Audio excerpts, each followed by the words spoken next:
Today's talk or lecture is, for all intents and purposes, what we can call a nuts and bolts lecture.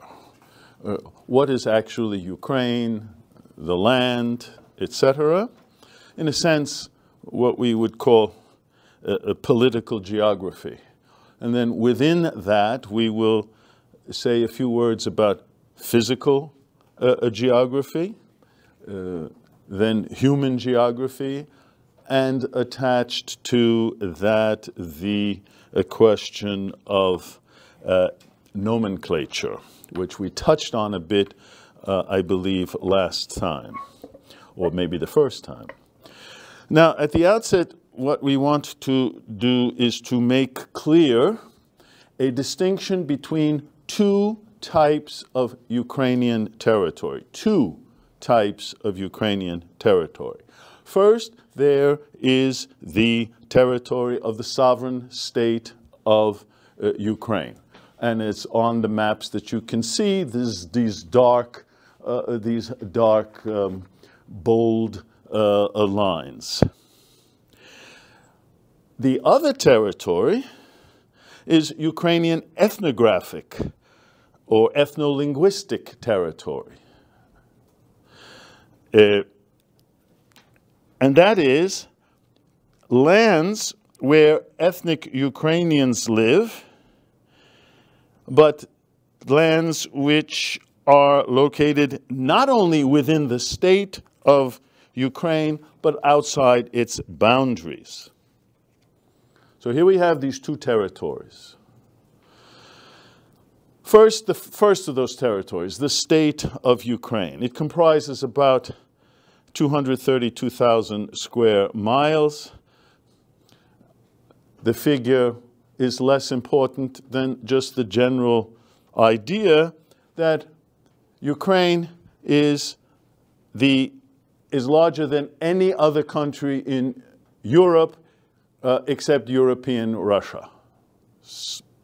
So it's the size, in relative to the rest of the continent, it is a big place.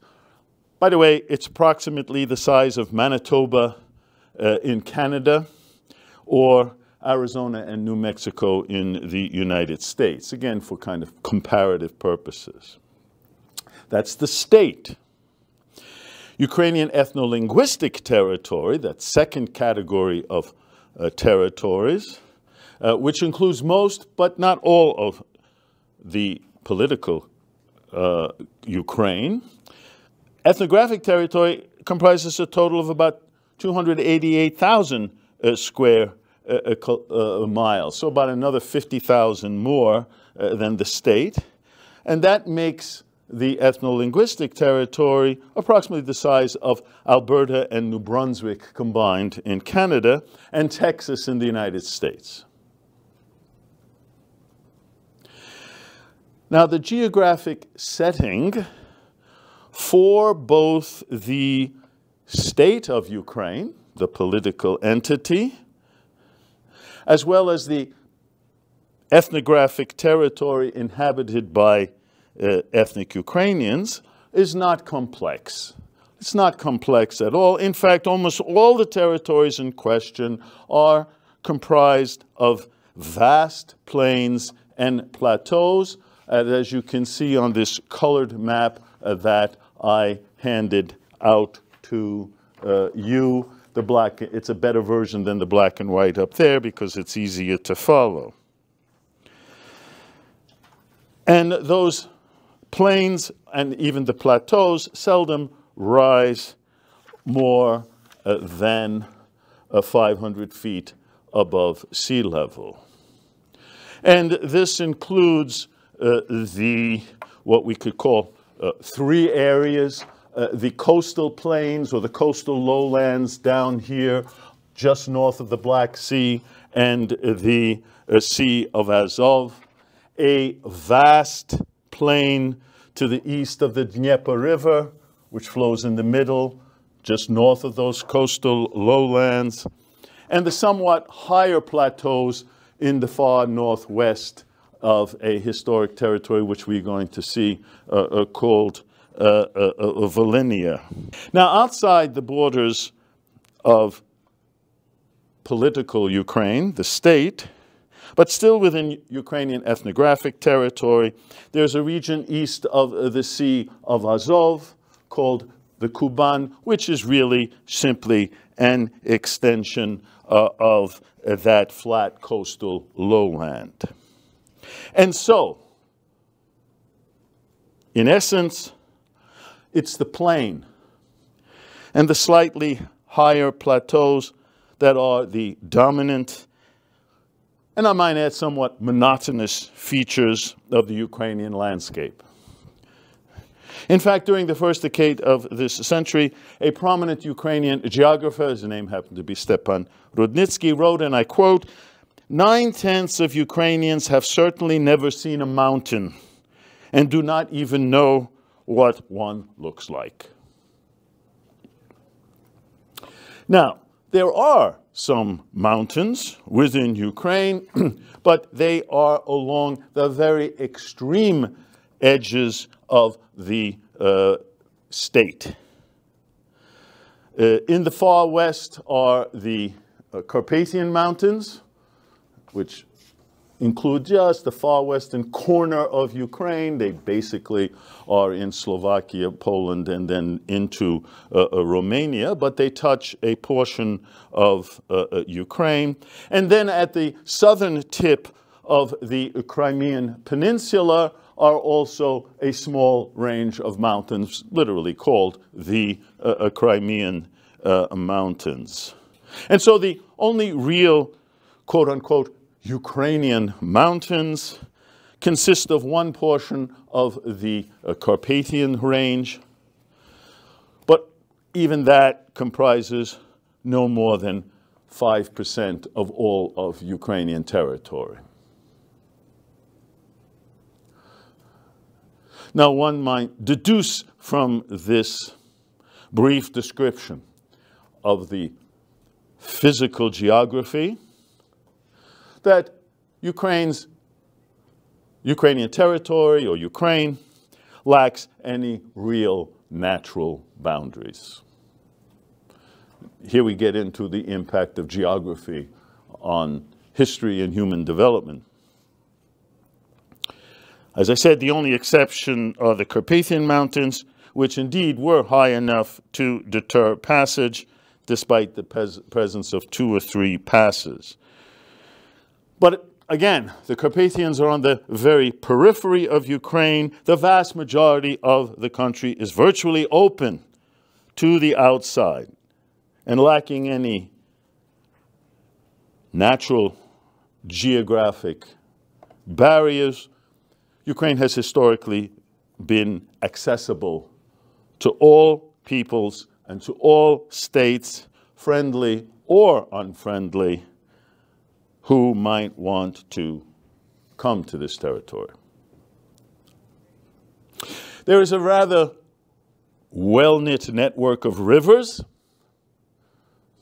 facilitated, therefore, travel and communication through those broad plains and plateaus.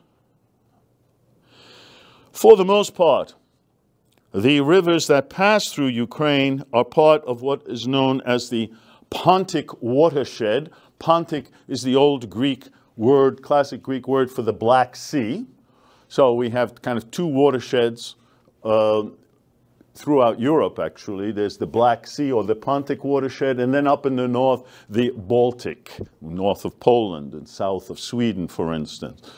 The vast majority of Ukrainian rivers flow southward, southeastward into the Black Sea. Only a few of them in the far northwest flow, quote unquote, north toward the Baltic Sea.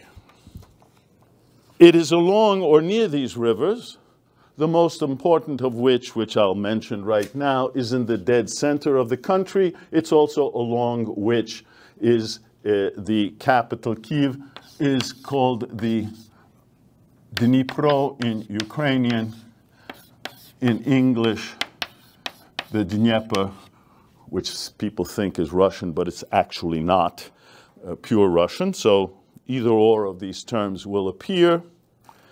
And it is along all of these rivers, which you're now going to know as a result of your test, or studying for that test, that the oldest cities in Ukraine were established. So we have places like Peremyshl, which is present day on the edge of, in Poland, on the edge of the border, along the San River.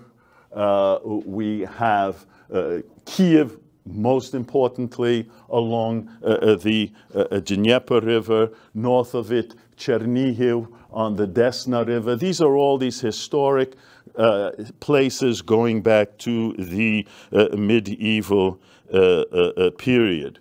And then cities that came into being, for all intents and purposes, in the late 18th, 19th century, have Kharkiv in the far west, near the Donets, Mykolaiv, near the mouth of the southern Bukh. Rivers, not surprisingly, are important as transportation hubs, and therefore cities going back to the medieval period are either very close or on literally those rivers. Now, in terms of administrative structure, present-day Ukraine is divided into 25 regions. They are called oblasts. There are 25 of them called oblasts. But you'll notice on your study map, they do not appear. Why? Because for our purposes, what is important to remember is that hardly any of these oblasts coincide with historic regions of Ukraine. And so it's the historic regions of Ukraine that are important. And it's essential that you know their approximate location. Why? Because if you don't, we make reference all the time to them. You see them in your readings, and you'll be totally lost. And so what are those historic territories which you're going to have to know? If we begin in the farthest west, we have Transcarpathia down in that southeastern corner. Very important, the historic province of Galicia, just to the north of the mountains, that straddles the border of Poland and western Ukraine. North of it, Volhynia. All of these places you can see on your study map already. Then Podolia, the region of Kiev, for all intents and purposes, west of the Dnieper River and between it and the southern Bukh. Chernihiv province, both north and south of the city of Chernihiv, Chernihiv historic region that is, even stretching into southern Russia. The Poltava region, Sloboda, Ukraine, very important as we're going to see. The far northeastern corner of the country straddles the border also with Russia. The Donbass, just south of it. A lot of these places one hears about today for all the wrong reasons. Also in the far east of Ukraine, stretching into Russia. There's Zaporozhye in the middle Dnieper River. Along the Black Sea lands. East of the Sea of Azov, but within present-day Russia, Kuban, and then Crimea itself, the peninsula that juts into the Black Sea. These are the historic provinces that one needs to know. There's also another one that plays a role here, a place called Bessarabia in the historic Ukrainian context, though most, not all, of the territory of historic Bessarabia now comprises the independent state of Moldova. Before we leave this discussion of political and physical geography, just a few words about climate. Like the landscape, Landschaft, that we've just discussed, the temperature throughout Ukraine is relatively stable. The yearly average for the vast majority of the territory being between 6 and 9 degrees Celsius. In fact, it's only the very extreme ends of Ukrainian territory that have higher temperatures, and that is along the Black Sea coast, cities like Odessa and certainly Crimea, where the averages are a bit higher, from 7.8 to as high as 13. But it's this average of 6 to 9 Celsius that is actually considerably lower than temperatures in Central and Western Europe. For instance, London, which is at a latitude farther north than any city in Ukraine except perhaps Chernihiv, nonetheless has a yearly average temperature of 10.3 Celsius. Now, the explanation for this difference is because of the more severe winters in Ukraine, receiving the continental cold from the north. But all of this suggests that, at least from the standpoint of temperature, most of Ukraine is more like Toronto. So if we were in Kiev today, we'd be probably exactly the same temperature and the same feel. Now, because of this large expanse of plains and the relatively moderate continental temperatures with adequate rainfall, Ukraine has traditionally been a rich, one might add, very rich agricultural region. In the modern era, it has always had an abundance of truck farming, produce, in particular grains, wheat, corn, rye, barley. And all of that has made the country famous and incomparably valuable, as we're seeing today, again, as the quote-unquote breadbasket, first of the old Polish-Lithuanian Commonwealth, then the Russian Empire, then the Soviet Union, and today independent Ukraine. As much as 3/4 of Ukraine is covered by the so-called Black Earth, Chornozem. And when I mean black, it's black like the shirts that you're wearing right today. And therefore, it makes it one of the most fertile regions in the entire world. Paradoxically, for the longest time, the ease in obtaining a harvest has, at least historically, contributed to preventing progress and inventiveness in farming methods. The inventiveness in farming methods usually comes from places that are less richly endowed, so you have to figure out every conceivable way to get more out of the land. In the case of Ukraine, you just move on a little bit farther and you got more rich land. Now, Ukraine is also wealthy with large deposits of minerals. In the past, and as we're going to see, very important in the medieval period, was salt. That is, the preservative, the medieval refrigerators, so to speak. So who had control of salt in the medieval period was the basis of political wealth and then political strength eventually, if managed properly. And in particular, the far western province of historic region of Galicia, which is actually, we're going to see, the name derives from salt. It's kind of the land of salt. But also Crimea in the south. Galicia had the mines. Crimea had the external from the dryness of the sun.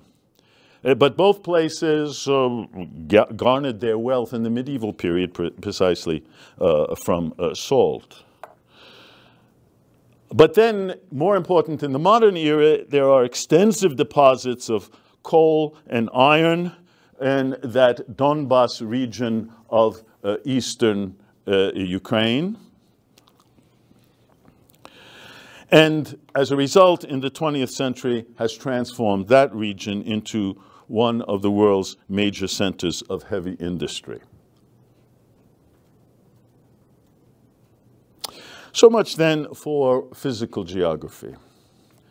Now a few words about human geography. Now with regard to the ethnographic setting, I said at the outset that Ukraine's or Ukrainian ethno-linguistic boundaries do not coincide with the boundaries of the state. We have these two Ukraines, if you will. That actually makes Ukraine similar to most states in the world, and it's a normal state. In other words, Ukraine contains a numerically dominant, or sometimes we call it titular nationality, ethnic Ukrainians, but as well other peoples or national minorities, as the term is used in the 20th century. And some of these other peoples have co-nationals living on contiguous territory just beyond the state boundaries of Ukraine.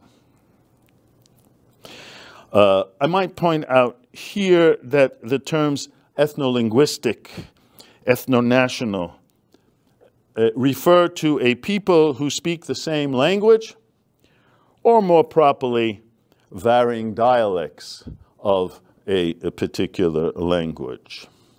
And as for language, Ukrainian is one of the 14 Slavic languages, clearly Slavic, there's no question about that. And there are 14 of them. The numbers have varied. It's actually probably even more than 14. It could be 17 because there's Croatian, there's Serbian, there's Bosnian, and there's now Montenegrin. And those 14 or 17, as the case may be, Slavic languages are divided into West Slavic, Polish, for instance, Czech and Slovak, amongst others, South Slavic, all of those Yugoslav languages, some of them I just mentioned, plus Macedonian and Bulgarian, and then East Slavic. And it's here that Ukrainian falls, because the East Slavic languages consist of Ukrainian, Belarusian, Russian, and Carpatho-Russian way in the far west. As an East Slavic language, Ukrainian, not surprisingly, is structurally closest to Belarusian and Russian. Linguists have determined that there exist basically three Ukrainian dialects, and those are marked on this ethnolinguistic map. You have the northern dialects, you have the eastern dialects, and you have the western dialects. Because of the plains, which makes movement easily, the distinctions between these three dialects are relatively minor in terms of spoken language. It's only in the very far western edges of Ukrainian territory, as one gets close to the Carpathian Mountains, where contact between peoples, because of the mountains, less easy, that there is great dialectal differentiation. So much so that there has often even been considerable debate among scholars and the people themselves as to whether those peoples in the far western part of Ukraine should be considered ethnically Ukrainian or a distinct Carpatho-Russian nationality. That's for Ukrainian. There are also numerous other languages spoken both in the past and present by several other peoples, many of whom, given the fact that they have lived on Ukrainian lands for centuries, can be considered among the country's indigenous inhabitants. And in fact, languages from virtually all of Europe's linguistic families are represented in Ukraine. The Slavic linguistic family. So in Ukraine we have Russian, Belarusian, Carpathian, Polish, Bulgarian. The Germanic family. There's German and there's Yiddish speakers. The Romance family. Romanian and Moldavian. The Turkic family. Crimean Tatar, Gagauz, Azeri or Azerbaijani. The Finno-Ugric family, which includes the Hungarian or Magyar minority. And then there's Greek and Armenian in their own world, so to speak. All of these peoples have lived on the territory of Ukraine for centuries. By the way, quite often these people even speak a form of language that differs considerably from the literary norm. One of them is something called Surgic. For the longest time, one would argue that much of Ukrainian people speak Surgic. That is an uncodified mixture of Ukrainian and Russian, and that in particular among Russian speakers. And then there is Tatar Greek, which is a special form of Greek spoken by the Greek population, and then Plattdeutsch or Low German, which was the standard language among most of the German language speakers in Ukraine. Now, as for numbers, and I'm going to pass out this chart, but here in particular, everything is relative. For much of the 20th century, or I should say for much of the second half of the 20th century, after World War II, there was a degree of stability regarding the population, normal growth, etc., of all the peoples who live in Ukraine. That has changed radically. Changed radically already since the first phase of the present war that broke out in February 2014, and then continued in February 22 at a more intense level, the result of which, effectively, we have no idea how many people live in Ukraine.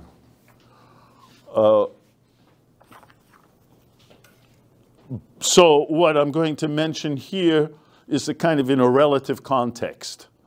This was what the situation was as a result of the first and only census taken in Ukraine, independent Ukraine that is, in 2001, at which time there were, it's this chart that I just handed out with lists, correct? Yes, good. There were a total of 48.2 million people within the boundaries of Ukraine, and of those 37 million, or just under 78%, were ethnic Ukrainians. Among the other peoples or nationalities, the two largest included, or the largest actually, were Russians, which at that time there were about 17%. And then all the rest of those peoples were much smaller in number. With regard to their location, and I'll hand out another map, it's really only the Russians, which on the one hand are found in great concentration in the Far East, the South, and in Crimea, but also spread in other parts of the country. As for the other peoples, small in numbers, but in some places higher concentrations, as you can see on that map. So traditionally, Poles in Ukraine lived west of the Dnieper River in Volhynia and in Galicia. The Hungarians in complete and total high concentration way down here in the southwestern part of Transcarpathia along the border of modern-day Hungary. Ethnic Romanians in the province of Bukovina, which I hadn't mentioned, but it's also important here, straddling the borders of Romania. Moldovans just east of the, in Ukraine, just east of the state of Moldova. Bulgarians and Greeks near Odessa, and Bulgarians north of the, and Greeks north of the Black Sea, and then, of course, Crimean Tatars living in the Crimean Peninsula. Now, as for the ethnic Ukrainians living on contiguous ethno-linguistic territory, as you can see by the shadings on this map, the shading which is both within the state and just outside of the state. So these ethnic Ukrainians, there were an estimated 1.7 million living outside the state on contiguous territory. And where is that contiguous territory? Well, the southern edge of Belarus, somewhat along the edges of Poland, and much more to the northeast in Sloboda, Ukraine, Donbass, and Kuban, all of which would be those within the present-day state of Russia. And finally, there are another 5.3 million Ukrainians, or were, estimated to be living on various parts of the Russian Federation, southern Siberia, well out to the borders of China. Add to them another 2 million in Europe, North America, so that back in 2001, there could have been approximately 46.7 to 52 million Ukrainians worldwide. Of course, to remember, as a result of the war, that situation has changed drastically. Perhaps the total number of Ukrainians could be about the same, but they're not all in Ukraine anymore.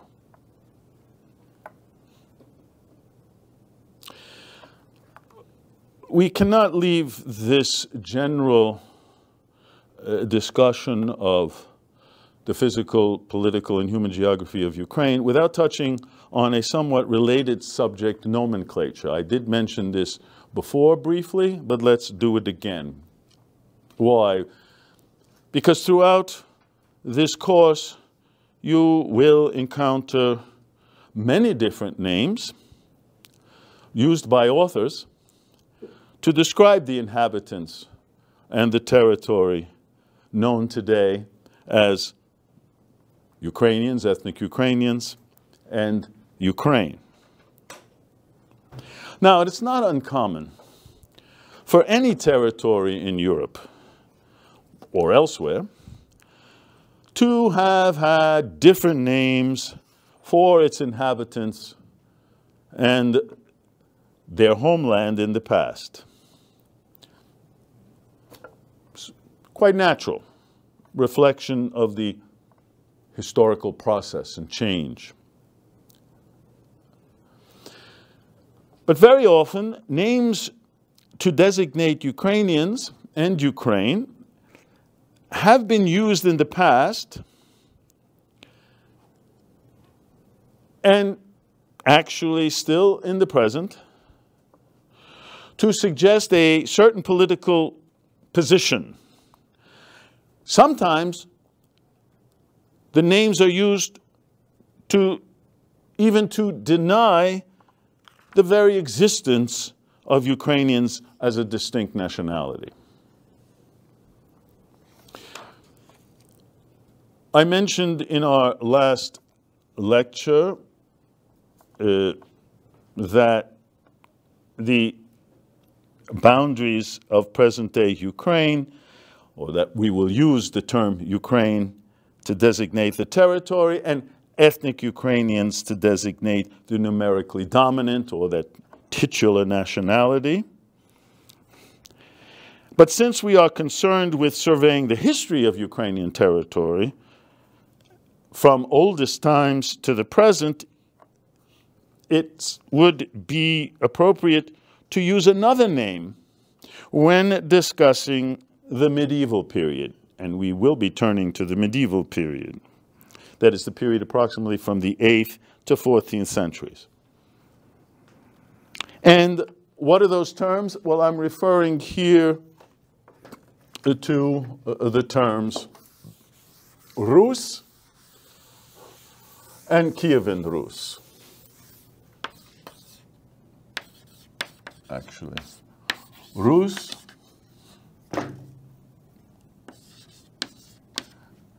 and Kievan-Rus.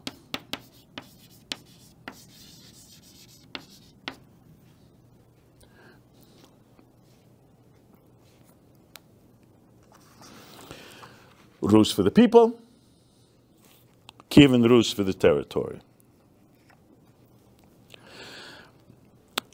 The progressive use of Rus and then Ukraine in this course, as we're going to see, is somewhat analogous to the terms Franks and French, or Romans and Italians, in courses surveying the history of France or Italy.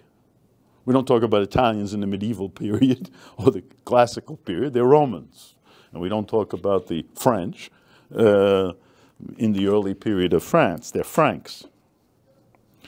And it's in this regard, it's interesting to note that, remember last time I noted the great Ukrainian historian when we were talking about perceptions of Ukraine, Mykhailo Hrushevsky, and he wrote this 10-volume massive work on the history, and the title of it was The History of Ukraine-Rus, История Украины-Руси. Maybe it should have been the history of Rus-Ukraine, but be that as it may, clearly he was using these terms as synonyms. You should also be aware of other names used for Ukrainian territory. The name Ukraine actually was attested as early as the 12th and 13th centuries, although at that time the term meant simply a territory, usually a borderland, actually anywhere in Eastern Europe. So you had Krainas, Ukrainas, also in the Balkans, for instance. By the 16th century, however, the name Ukraine had come to mean the specific region surrounding the middle Dnieper River, which is in the middle of the country at a time when it was part of the Polish-Lithuanian Commonwealth.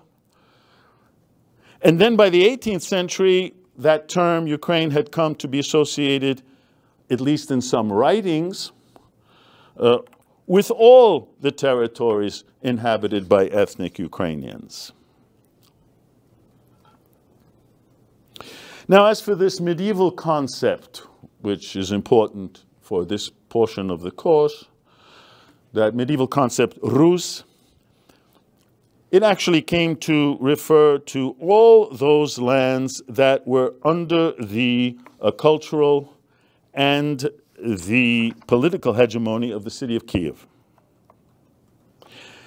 As we're going to see, the territorial sphere of this loosely federated entity came to be known as Kievan-Rus, did not include the uninhabited steppe to the south, and certainly not along the Black Sea, but its hegemony, political and cultural in particular, did extend much farther north of the present-day Ukraine, virtually including all of modern-day Belarus and a large portion of European Russia.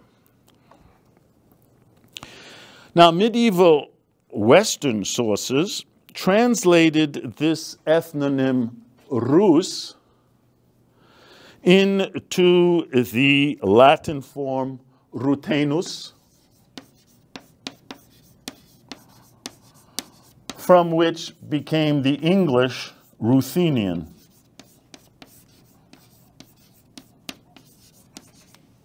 So in Western sources we have Rus, Rutenus, Ruthenian. And as a result, some writings in English and other Western languages use the term Ruthenia when referring to Ukraine, especially its territories west of the Dnieper River. But even more influential was the impact of Russian sources.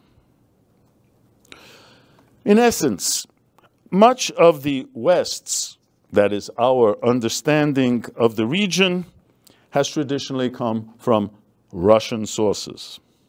As I discussed this when we talked about perceptions, the reason being the fact that the Russian Empire controlled progressively the largest part of Ukrainian territory beginning in the second half of the 17th century.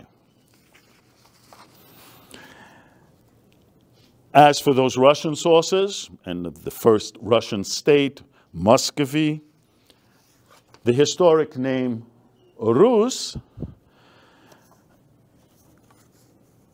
to designate the East Slavic inhabitants of this area, was adopted by Muscovy, the writers of Muscovy, and transformed into Russian, meaning also then Great Russians. And so the inhabitants of Ukraine, which they called Little Russia, consequently became Little Russians. So you had Great Russians in the north and Little Russians in the south. As for Ukrainian national leaders, certainly in the 19th century, they argued that the Russians, who they called Muscovites, had stolen their historic name, Rus, and transformed it into Russian.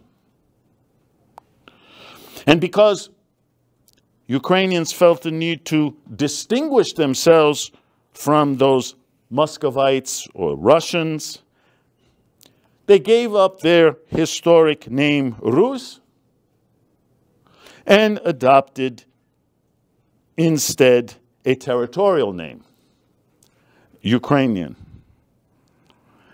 to be then used as an ethnolinguistic or national self-designation. Now, I might add that this name change did not come without difficulty, since the illiterate masses often felt that they were giving up their own name, Rus, or Rusin, or Ruski, with a soft S.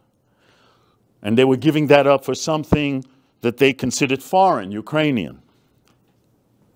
There was particularly stubborn resistance to this name change in Western Ukrainian lands, Galicia, Bukovina, Transcarpathia,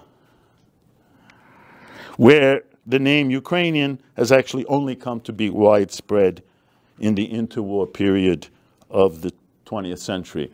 Anecdote, there were no Ukrainians in Canada before 1920.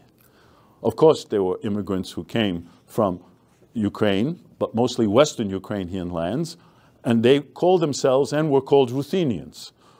So they hadn't yet adopted this name, and the Canadian government only calculated Ruthenians, not quote-unquote Ukrainians. So this was part of that difficult, long process of name change.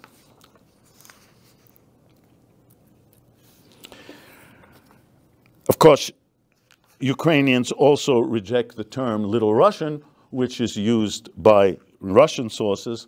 They consider it a national insult, and many even consider their own historic name sometimes, Rusin, as derogatory. Now, I've had to go into what seems like a long terminological tangent. Why? Because now, as you might assume or gather, nomenclature often has enormous political significance. And without this background information, you might find it confusing to sift through material all dealing with the same subject, but often describing that subject in various and sometimes contradictory fashion. So much for our nuts and bolts lecture on physical and human geography, as well as how people call themselves and are called by others.